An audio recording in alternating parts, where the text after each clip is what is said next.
الحمد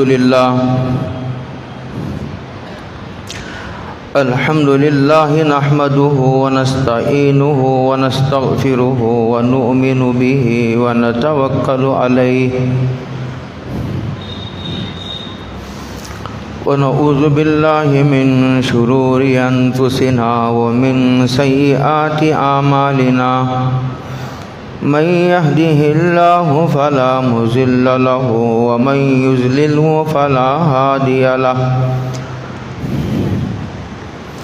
ونشهد أن لا إله إلا الله وحده لا شريك له لا ضد له ولا ند له لا مثل له ولا مثال له ونشهد أن سيدنا وسندنا ونبينا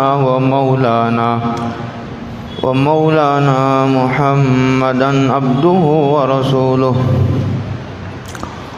أرسله الله تعالى إلى الناس كافة بشيرا ونذيرا بين يدي الساعة من يطع الله ورسوله فقد رشد واهتدى ومن يعص الله ورسوله فقد ضل وغوى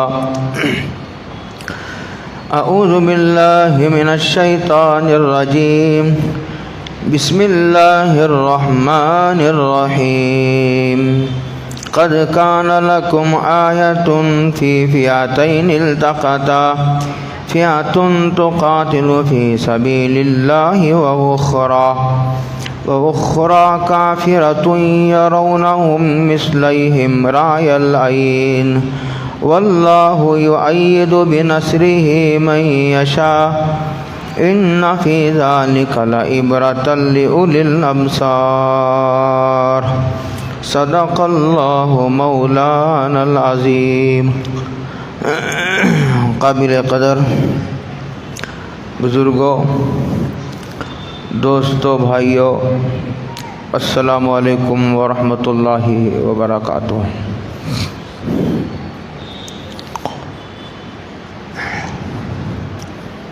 اس سے 2 جمعہ پہلے یہودیوں کی مختصر تاریخ،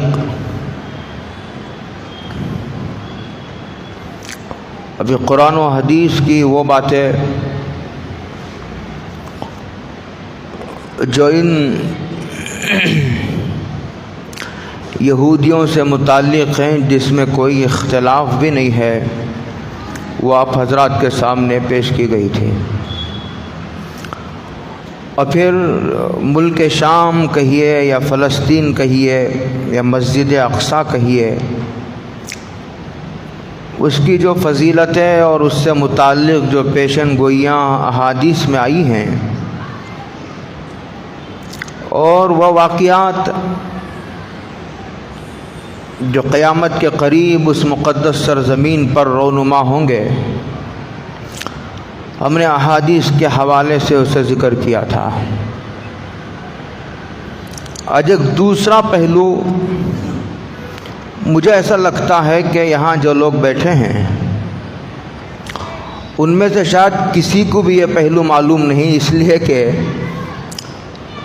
علماء میں سے بھی ایسا سکتا ہے مجھے کہ 80% طبقہ علماء کا ان قسم کی احادیث پڑھتا ہی نہیں ہے۔ تمام کو بیچاروں کو کیا اس کا علم ہوگا، ان کو اس سے کیا دلچسپی ہے۔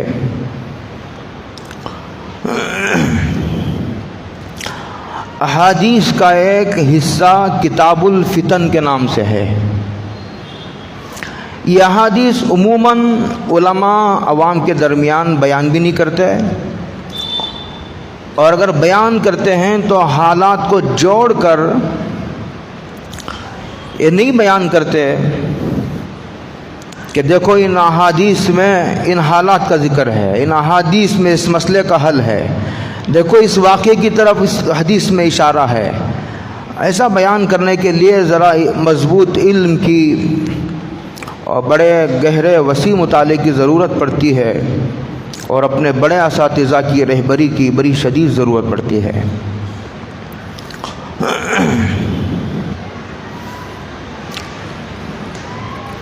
کتاب الفتن کا دوسرا ترجمہ آپ یوں بھی کر سکتے ہیں کہ اس دور کے حالات کا ذکر قرآن احادیث میں کیا آیا ہے۔ ہر آدمی اخبار کے ذریعے سے اور وہ اخبار چاہے الیکٹرانک میڈیا ہو یا پرنٹ میڈیا ہو اور پھر یوٹیوب کے ذریعے سے حالات سننے سمجھنے اور پھر نتیجے تک پہنچنے کی کوشش کرتا ہے۔ اللہ کے بعد سب سے سچی زبان حضرت رسول اللہ صلی اللہ علیہ وسلم کی ہے۔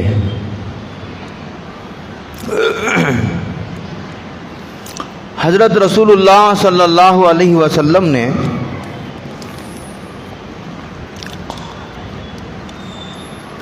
یہ ارشاد فرمایا کہ سب سے پہلا دور ہوگا وہ نبوت و رحمہ، یہ نبوت کا دور ہے، اور مجھے ایسا لگتا ہے کہ ابھی احادیث بیان کرنے کا اب یہ زمانہ بھی آ گیا ہے اور یہ بڑا اچھا موقع ہے کہ ان احادیث کو عوام کو سمجھایا جائے۔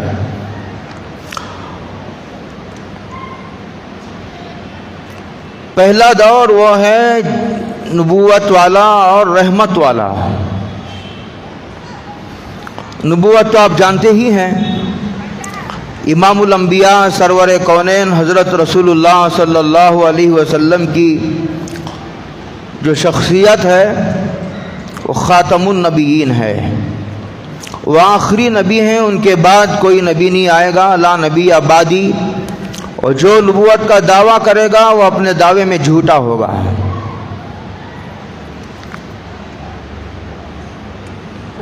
نبوت کے ساتھ ایک لفظ اور ملایا ہے سرکار دو عالم صلی اللہ علیہ وسلم نے، وہ رحمت کا ہے۔ نبوت بھی ہے اور رحمت بھی ہے۔ جب تک حضرت رسول اللہ صلی اللہ علیہ وسلم کی ذات تھی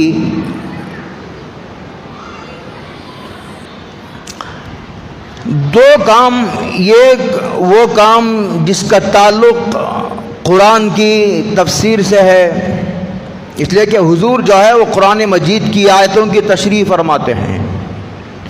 حضور کی جو احادیث ہیں انہی کو سامنے رکھ کر قرآن کی آیتوں کی تشریح و تفسیر کی جاتی ہے، اور اس کے بغیر قرآن مجید کی تفسیر ممکن بھی نہیں ہے۔ اسی لیے جن لوگوں کو احادیث کا علم نہیں ان کو قرآن مجید کی تفسیر کرنا حرام ہے اور اشد حرام ہے۔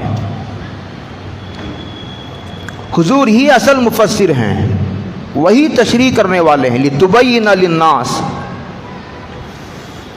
نماز پڑھانا، روزے کے، زکوٰۃ کے، حج کے، عمرے کے، بہر جتنے مسائل ہیں جن کا تعلق مذہب سے ہے، جن کا تعلق ظاہر سے ہے، باطن سے ہے، اخلاق سے ہے، عبادات سے ہے، کاروبار سے، لین دین سے، رہن سہن سے، انفرادی اجتماعی زندگی سے ہے۔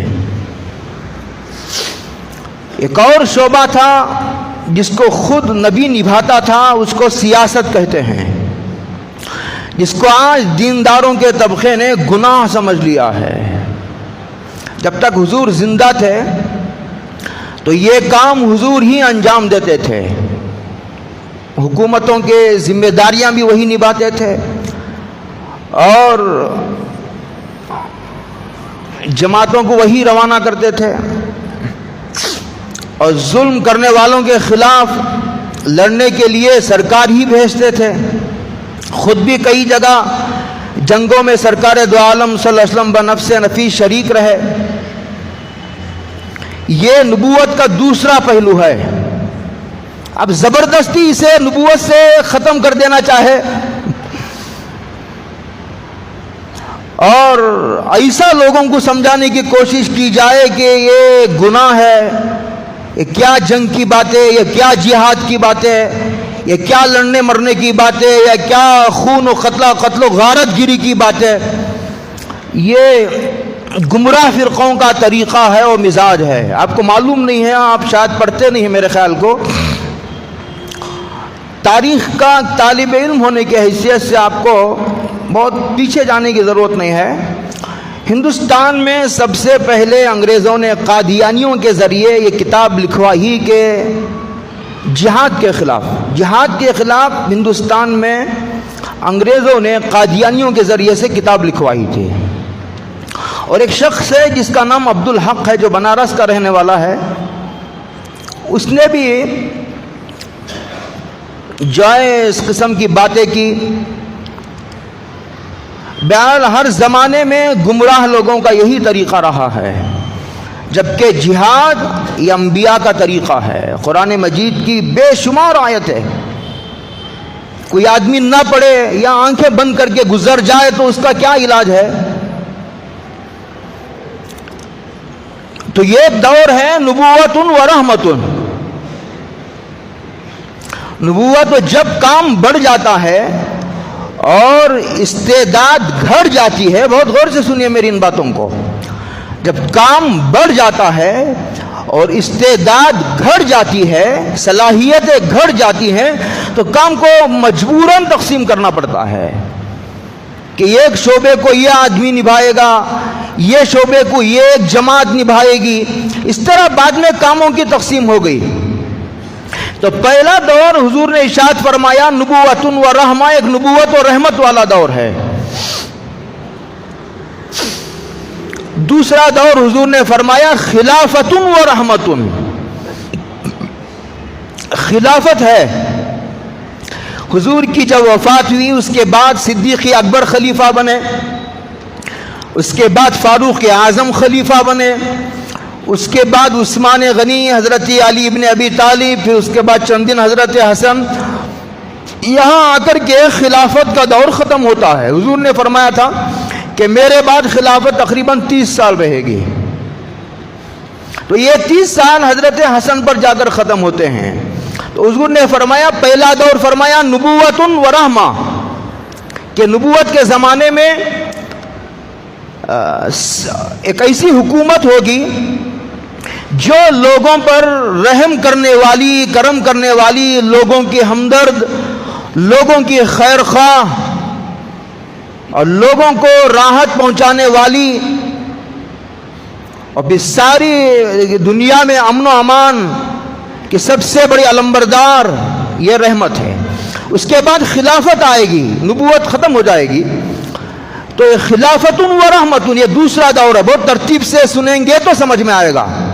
یہ ایک لمحے کے لیے بھی غافل ہوں گے تو یہ ترتیب ذہن سے نکل جائے گی. تو یہ خلافت، اس کے ساتھ پھر حضور نے پھر جوڑا اسے رحمت کو. یہ جو خلافہ ہوں گے 30 سال تک، ان کے زمانے میں بھی جو ہے پوری دنیا میں امن و امان کا دورہ ہوگا، اور پھر جو ہے امت کے ساتھ رحم و کرم کا معاملہ کیا جائے گا، اور ان کے ساتھ ہمدردی اور خیر خواہی کا معاملہ کیا جائے گا، ان کے حقوق ادا کیے جائیں گے. یہ دوسرا دور ہے. تیسرا دور حضور نے فرمایا ملوکیت و رحمہ. بعض روایتوں میں ہے اسی کے بارے میں امارت و رحمہ، بعض روایتوں میں سلطان و رحمہ. تینوں ایک ہی معنی ہے، تین الگ الگ لفظ استعمال فرمائے. ملوکیت، امارت و سلطان، یہ تین الفاظ ہیں. تینوں کا مصداق ایک ہے. تین الفاظ ہیں لیکن تینوں کے معنی ایک ہیں کہ خلافت بھی ختم ہو جائے گی، اب آئے گی ملوکیت. لوگ سننے والے ایسا سنتے ہوں گے کہ جب بھی آتا ہے یہ بادشاہت کا تصور آتا ہے تو ظلم اور بربریت ذہن میں آتی ہے. ایسا نہیں ہے. خلافت کے بعد بھی کئی 100 سال تک، میں آگے بتاؤں گا آپ کو، یہ ملوکیت رہی، امارت رہی، سلطانیت رہی. اس کے ساتھ بھی حضور نے رحمت کا یہ لفظ جوڑا. اس زمانے میں بھی خیر غالب رہے گا، اور شفقت، محبت، امن و امان غالب رہے گا. اور یہ دور کب تک رہے گا؟ ماہرین احادیث کی تشریح کرنے والے محقق علماء کا یہ کہنا ہے کہ یہ دور آج سے 100 سال پہلے تک. آپ کو معلوم ہے کہ خلافت عثمانیہ کا جو خاتمہ ہوا وہ 1924 میں ہوا. 1924 میں باقاعدہ اعلان ہوا. تو تقریباً آج کو 100 سال ہو رہے ہیں. آج سے 100 سال پہلے تک یہ دور ہے ملوکیت و رحمہ کہیے، امارت و رحمہ کہیے، یا سلطان و رحمہ کہیے. اس میں بنو عباس کا دور بھی آیا، اس میں بنو امیہ کا دور بھی آیا، یہ سور آیا. آپ کو میں یہ ایک مثال دیتا ہوں.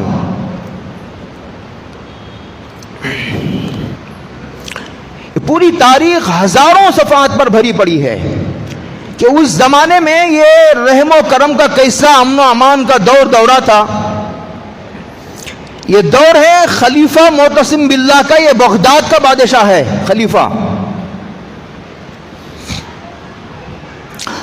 بغداد سے ہزاروں کلومیٹر دور پر ایک انگریز نے ایک انگریز عورت کو چھیڑا.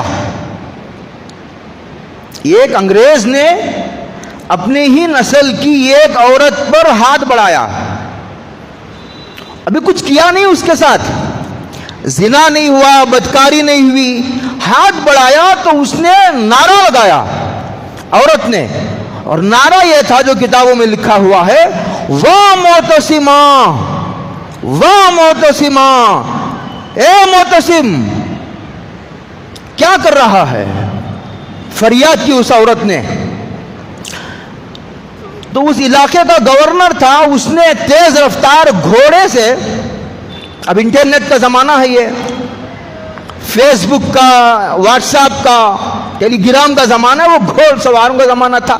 انٹرنیٹ کو بن سکتے ہیں. وہ جو ذریعہ تھا اخبارات کے پہنچانے کا، وہ بڑا محفوظ طریقہ تھا. تیز رفتار گھوڑے 24 گھنٹے گھوڑے پر سوار تیار رہتے تھے، جو حکم ملا لے کر فوراً پہنچا دیا. اس عورت نے نعرہ لگایا تو اس علاقے کے گورنر نے یہ خط بغداد کے خلیفہ معتصم باللہ تک پہنچائی. تو وہ اتنا لمبا فاصلہ تھا کہ وہ خبر 3 دن میں معتصم باللہ تک پہنچی. یعنی وہ زمانے میں امن و امان کیسا تھا، شفقت محبت کا کیسا غلبہ تھا اس زمانے میں، اس دور میں، اسے سمجھانے کے لیے ایک مثال دے رہا ہوں. 3 دن میں معتصم باللہ تک وہ خبر پہنچی تو معتصم باللہ نے اپنی فوج لے کر ایک عورت کی فریاد پر، جبکہ اس کے ساتھ نہ زیادتی ہوئی، نہ زنا ہوا، نہ بدکاری ہوئی، نہ اس کے کپڑے اتارے گئے، صرف اس نے 10 درازی کرنے کی کوشش کی. اس عورت نے آواز لگائی اور وہ آواز پہنچائی گئی بغداد کے خلیفے تک. اس نے فوج لے کر کے وہاں تک آیا جہاں وہ آواز لگائی گئی تھی، اور سرحد پر کھڑے ہو گئے اور گورنر سے مطالبہ کیا کہ جس آدمی نے اس عورت کی طرف جائے بدنیتی کے ساتھ 10 درازی کرنے کی کوشش کیا، ہاتھ بڑھایا ہے، اسے تمہارے اپنے علاقے کے قانون کے مطابق فوراً سزا دی جائے، ورنہ ہم فوج لے کر آئے تمہارے ملک کی اینٹ سے اینٹ بجا دی جائے گی. ایک عورت کی فریاد پر ایک بادشاہ ہزاروں کلومیٹر دور سے اپنی فوج لے کر آتا ہے اور یہ کہتا ہے کہ اگر اس 10 درازی کرنے والے کمینے کو سزا نہ دی گئی تو تمہارے ملک کی اینٹ سے اینٹ بجا دی جائے گی. اس کو حضور نے فرمایا کہ یہ جو دور ہے، یہ تیسرا دور، یہ امارت و رحمت، ملوکیت و رحمت والا دور، اس زمانے میں ایسا امن و امان کہ ایک عورت محفوظ تھی. ایک عورت کے آس پر پوری حکومت میں ہلچل مچ جاتی تھی، پورا نظام حرکت میں آ جاتا تھا. یہ تھا. اس کے بعد آپ ان حدیثوں کے روشنی میں اس زمانے کو باقاعدہ یہ زمانہ ہے، سلام ہو اس خاتم النبیین کی ذات بابرکت پر 1450 سال پہلے، 1450 سال بعد پیش آنے والے اس زمانے کو بالکل ایسا دیکھ رہے ہیں جیسے میں آپ لوگوں کو دیکھ رہا ہوں. کہ ایسا ہوگا، ایسا ہی ہوگا، ایسا دیکھ رہے ہیں سرکار دو عالم. یہ نبی حضور کی نبوت کی صداقت کی دلیل ہے کہ حضور سچے نبی ہیں. اس کے بعد حضور نے فرمایا کہ ایک دور آئے گا، اس کے بارے میں فرمایا کہ وہ دور جبریت، ظلم و بربریت والا، وہ دور ڈکٹیٹرشپ والا دور ہوگا. جبریت، وہ دور ڈکٹیٹرشپ والا دور ہے، اور یہ وہی دور ہے جس دور میں ہم زندگی گزار رہے ہیں۔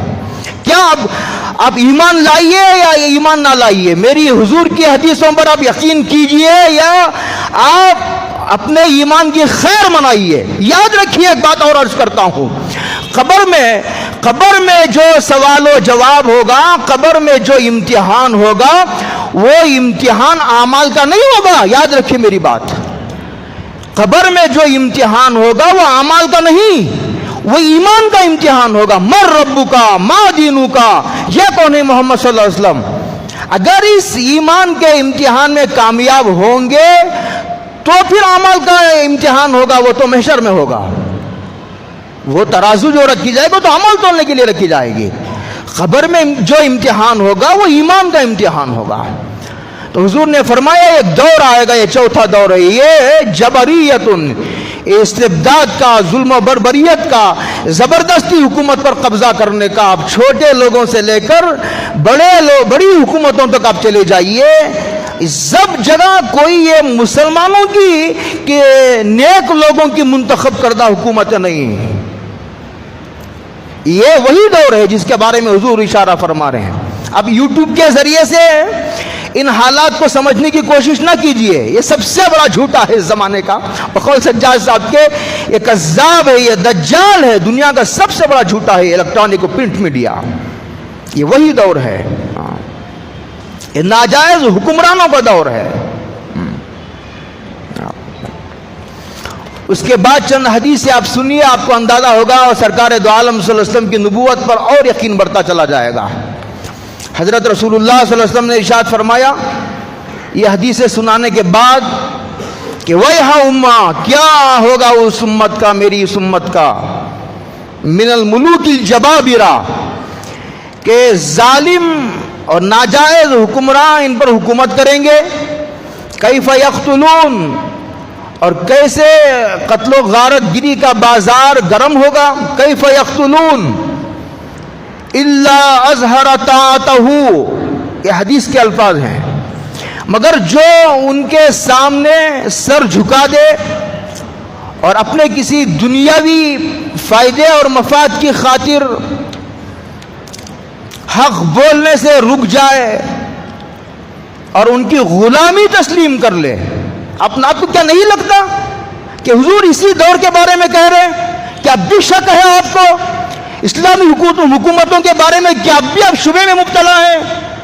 اللہ اظہر و طاعتہ کے یہ الفاظ حضور کے، کیا ہمیں بالکل یہ عام الفاظ، موٹے موٹے الفاظ نہیں ہیں؟ سارے حکمرانوں کی زبان کیا بند نہیں ہے؟ اگر وہ منہ کھولے پھر قتل و غارت گری کا بازار پھر گرم ہوگا۔ اس کے بعد حضرت رسول اللہ صلی اللہ علیہ وسلم ارشاد فرماتے ہیں فیضا، یہ گلے گا دور، جیسے میں نے کہا 100 سال پہلے سے یہ دور چل رہا ہے۔ 1924 میں خلافت عثمانیہ کا خاتمہ ہوا تھا۔ فیضا اراد اللہ ان یعید الاسلام، ان یعید الاسلام، ان یعید الاسلام عزیزا، جب اللہ کو اس دنیا کے کائنات کے نظام میں تبدیلی منظور ہوگی، جب اللہ یہ چاہیں گے کہ اب نظام بدلیں گے، تو کہتے ہیں قسم کل جبار عنید، جب اللہ کو اسلام کا غلبہ منظور ہوگا تو ہر ظالم اور تکبر کرنے والے بادشاہ کی کمر توڑ دیں گے۔ قسم کل جبار عنید، اللہ اکبر، کیسے صاف الفاظ ہیں۔ اور آگے حدیث میں یہ بھی ہے وَهُوَ الْقَادِرُ عَلَى مَن يَشَاءُ، اور پھر اللہ تعالیٰ جو چاہے کرنے پر قدرت رکھتی ہے۔ یہ بادشاہت کیا چیز ہے؟ ہم اللہ کو نہیں جانتے، جیسا اللہ کو ہم جاننا چاہیے ایسا اللہ کو ہم نہیں جانتے۔ اللہ کتنی بڑی قدرتوں کے مالک ہیں۔ بدر میں کیا ہوا، احد میں کیا ہوا، حنین میں کیا ہوا، قادسیہ میں کیا ہوا، اس کے بعد پوری ایک لمبی تاریخ ہے اللہ تعالیٰ کی نصرت کی۔ میں ادھر نہیں جانا چاہتا، میرا موضوع سے میں ہٹ جاؤں گا۔ جب اللہ کو ایک کائنات کے نظام کی تبدیلی منظور ہوگی، اللہ تعالیٰ ہر تکبر کرنے والے بادشاہ کی کمر توڑ کر رکھ دیں گے۔ کیا اب بھی مایوس ہونے کا زمانہ ہے؟ کیا اب بھی گھبرا جانے کی ضرورت ہے؟ کیا حضور کے یہ الفاظ ہمیں نتیجے کی نشاندہی نہیں کر رہے؟ دوسری حدیث، یہ حضرت حذیفہ حضور کے رازدار صحابی تھے، اور فتن کی زیادہ احادیث حضرت حذیفہ سے مروی ہیں۔ ایک حدیث میں لولا یبقى من الدنیا الا یوم، یہ دنیا کے، اگر اس دنیا کے ختم ہونے میں ایک دن باقی ہوگا تب بھی لطول اللہ، تو اللہ تعالیٰ اس دن کو اتنا بڑا کریں گے یہاں تک کہ میرے اہل بیت میں سے ایک آدمی ظاہر ہوگا اور اس کے ہاتھ پر جنگیں ہوں گی، اور پھر اللہ تعالیٰ کا اس کے ساتھ نصرت کا، مدد کا، غیر معمولی نصرت کا معاملہ ہوگا، اور پھر اس کے اور حضرت عیسیٰ کے ہاتھ پر دجال کو اسی اسرائیل کے جو ایئرپورٹ ہے اس کا نام لڈ ہے، وہاں اللہ تعالیٰ اسے قتل کریں گے، اور پھر پوری دنیا پر اس کی حکومت ہوگی۔ حضرت امام مہدی کی طرف اشارہ، امام مہدی آئیں گے اور ضرور آئیں گے، اور پھر اور پوری دنیا پر حکومت کریں گے۔ چھپ چھپ کر کمروں میں تشکیل نہیں کریں گے، چھپ چھپ کر امام مہدی کا دعویٰ کرنے والے چھپ چھپ کر جو کمروں میں تشکیل کر رہے، ان کے مہدی نہ ہونے کی یہی ایک بہت بڑی دلیل ہے۔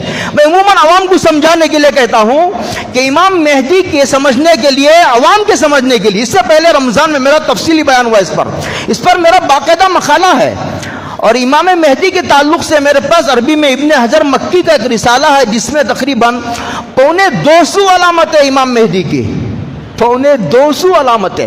اس میں عوام کو سمجھانے کے لیے میں کہتا ہوں امام مہدی کی موٹی موٹی علامت یہ ہے ایک بڑی، جسے ہر آدمی سمجھ سکتا ہے۔ جب بھی امام مہدی ظاہر ہوں گے، وہ تو باقاعدہ پیدا ہوں گے مدینے میں، جب بھی ظاہر ہوں گے امام مہدی، وہ نہیں کہیں گے کہ میں امام مہدی ہوں۔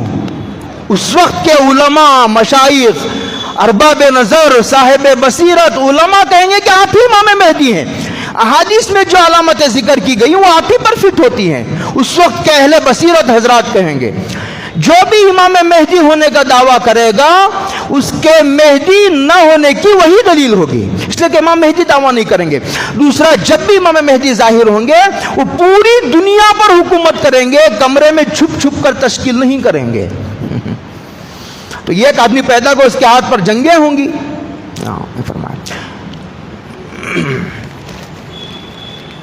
اس کے بعد ایک اور حدیث ہے جو معجم کبیر طبرانی وغیرہ کی ہے، کہتے ہیں کہ ایک زمانہ جو یہ ناجائز حکمرانوں اور ڈکٹیٹرشپ کا زمانہ ہے، کہتے ہیں اس وقت لوگ جو حکمران ہوں گے ایسے ہوں گے، آپ اسے فٹ کرتے چلے جائیے، ایسا لگے گا کہ بظاہر انسان ہے، صورت انسانوں کی، پورے ہاتھ پیر سب انسانوں کے، لیکن حضور فرماتے ہیں ان کے دل شیطانوں کے جیسے ہوں گے۔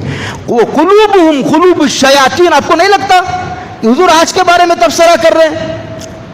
اور کہتے ہیں کہ بھوکے بھیڑیوں کی طرح مزاج ہوں گے، حرص و لالچ، مرتبے کی لالچ، مال کی لالچ،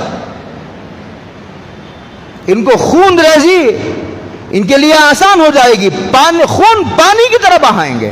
آگے بھی آ رہا ہے، لیس فی قلوبہم شیء من الرحمہ، ان کے دل میں شفقت کا اور انسانی ہمدردی کا شائبہ بھی نہیں ہوگا، ذرہ بھی نہیں۔ سفاکون للدماء، اور بہت بڑے خون ریز ہوں گے، خون خار، یکذبون، جھوٹے، آپ نہیں دیکھتے؟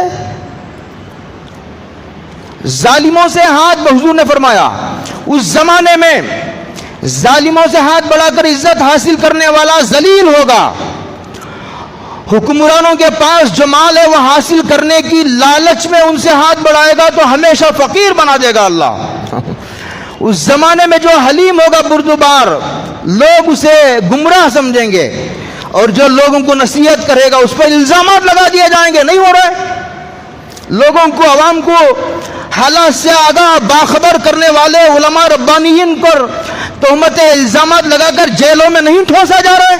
یہ وہی حدیث ہے، المؤمن فیہ مستضعف، مومن کو کشل دیا جائے گا، دبا دیا جائے گا، پیروں تلے رون دیا جائے گا۔ والسنت فیہ بدعہ. اس زمانے کے لوگوں کا، اس زمانے کے لوگ بدعت کو سنت بنا لیں گے. ان لوگوں کی سنت یہی ہوگی، بدعت پر عمل کرتے کرتے ایک طویل عرصہ گزر جانے کے بعد لوگ بدعت ہی کو سنت سمجھنے لگیں گے. کوئی سنت کی بات کرے گا تو لوگ کہیں گے ارے ہم تو باپ دادا کے زمانے سے عمل کر رہے ہیں، یہ نئی بات کر رہا ہے. وہ یدعو خیارہم فلا یستجاب لہم. اس زمانے کے لوگ دعائیں کریں گے، نیک لوگ، اہل اللہ، اولیاء اللہ، لیکن ان کی دعاؤں کو قبول نہیں کیا جائے گا.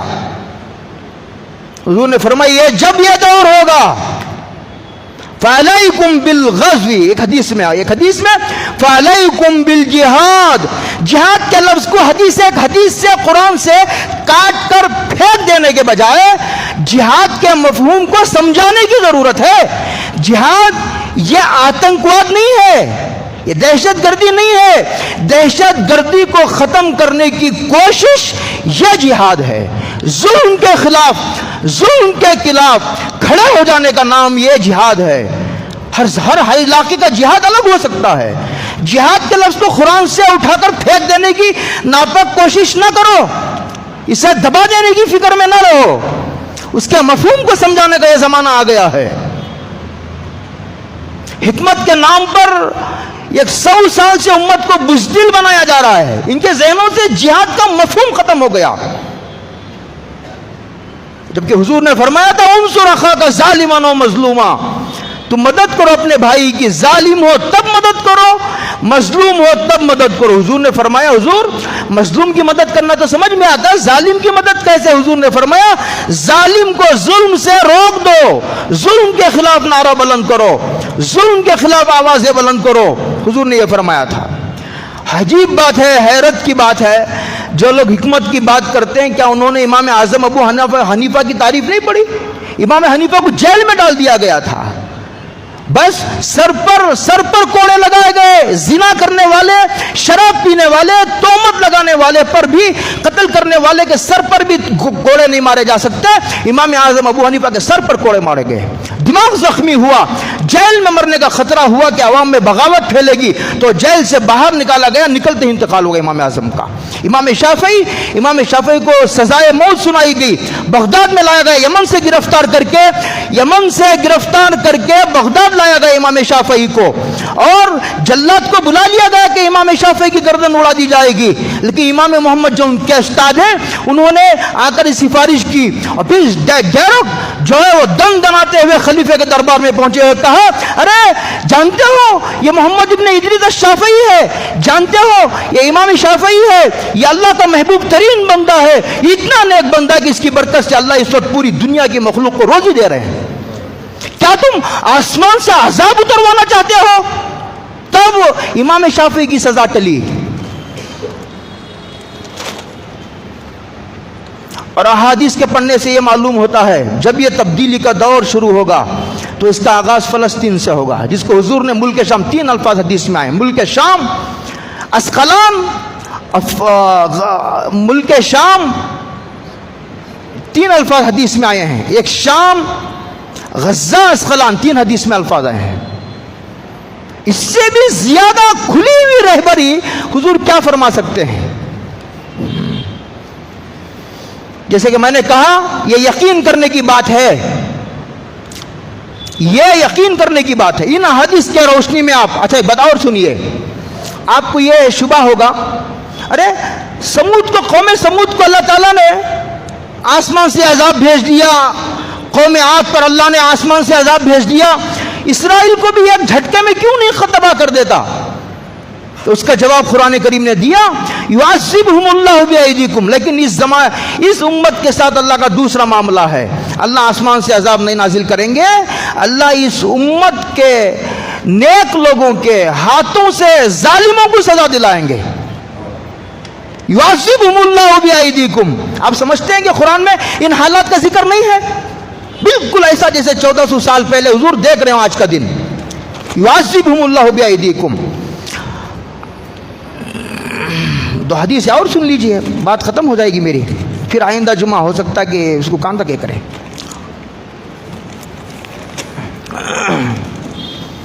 حضرت ابو ہریرہ راوی ہیں اس روایت کے، رضی اللہ تعالیٰ عنہ حضرت رسول اللہ صلی اللہ علیہ وسلم ارشاد فرماتے ہیں کہ میری امت کی ایک جماعت برابر لڑتی رہے گی علی ابواب دمشق، یہ وہی ملک شام،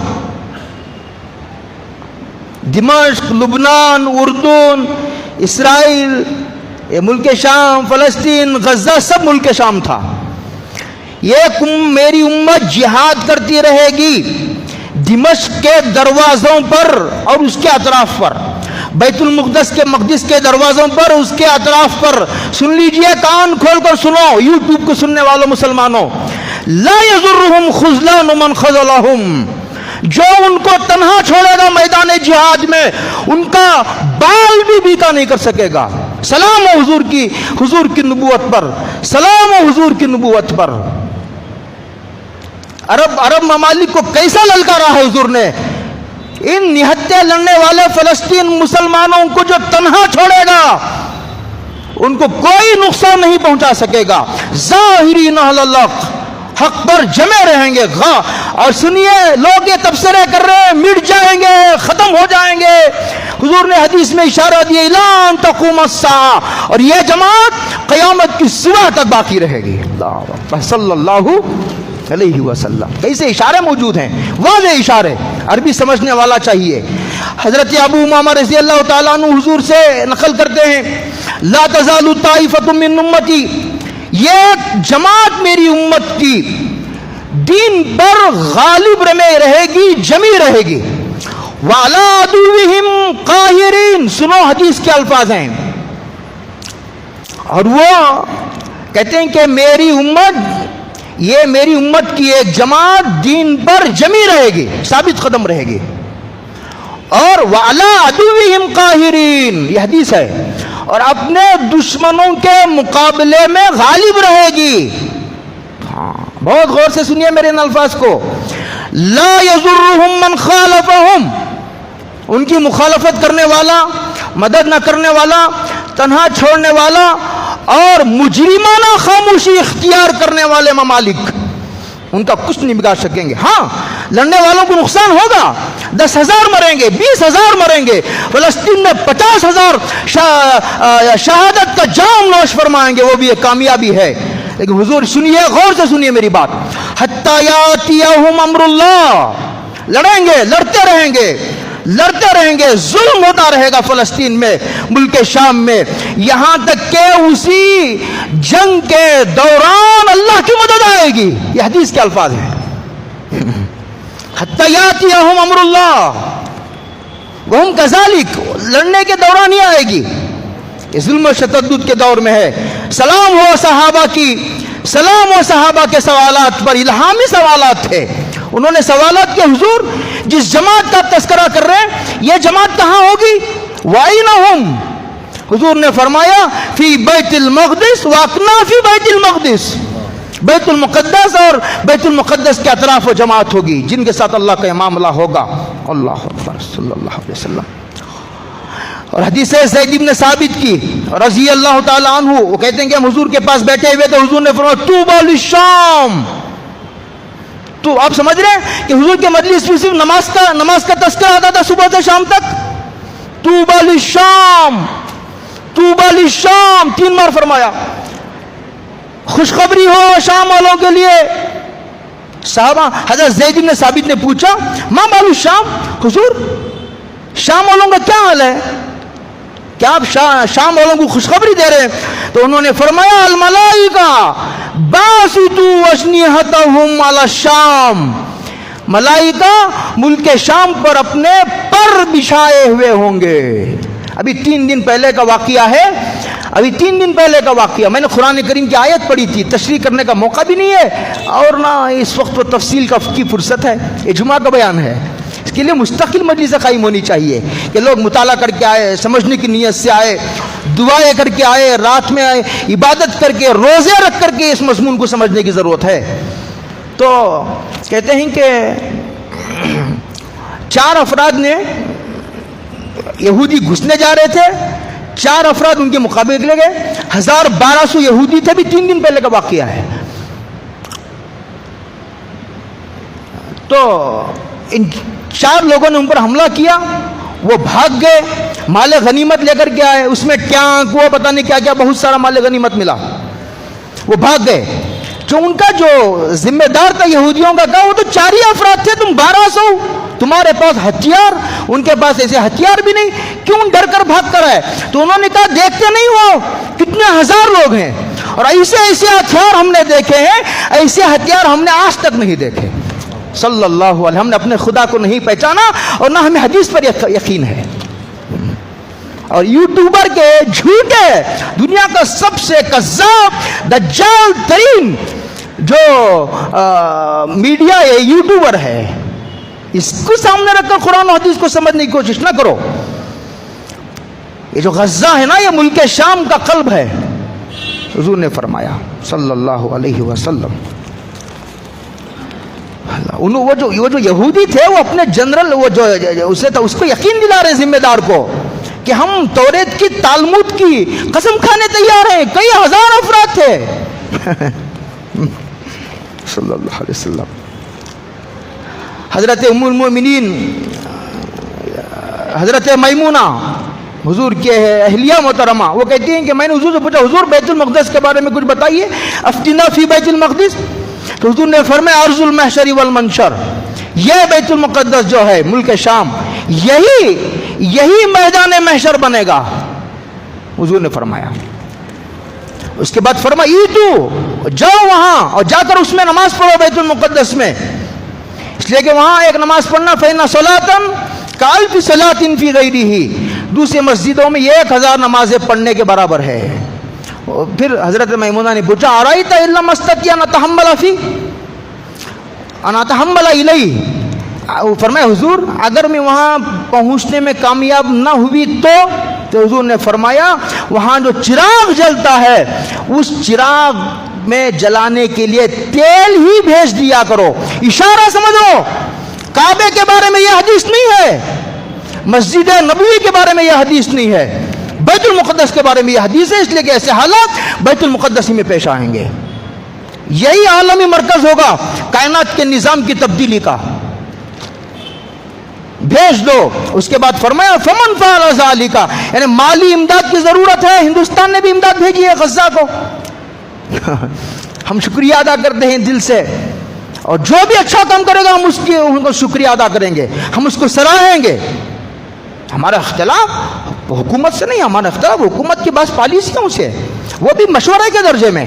ہم کر کیا سکتے ہیں؟ ماشاءاللہ ہمارے ملک کے وزیر اعظم نے بڑی قوت کے ساتھ یہ فیصلہ لیا, سیدھے غزہ کو امداد فراہم کی, بہت بڑا امداد فراہم. اب یہ موقع نہیں ہے, وہ میں عرض کر رہا ہوں فمن فعل ذلک, اشارہ ہے مالی امداد بھیجو اگر ضرورت پڑی, اللہ کرے کہ کوئی سبیل نکل آئے. فمن, یہ اصل میں حکومتوں کا کام ہے.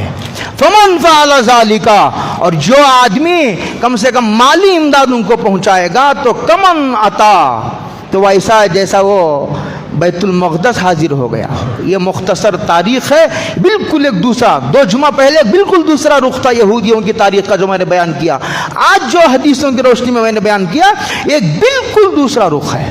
اللہ نے اگر زندہ رکھا, پھر مزید تفصیل کی اگر ضرورت محسوس ہوئی تو انشاءاللہ پھر اچھا. حدیثوں کا حوالہ اس لیے دیا گیا کہ بزرگوں کے ملفوظات کو مستدل بنانا آسان نہیں, اس میں اختلاف ہو سکتا ہے. یہ تو وہی ہے سرکار دو عالم صلی اللہ علیہ وسلم نازل ہونے والی. وآخر دعوانا الحمدللہ رب العالمین.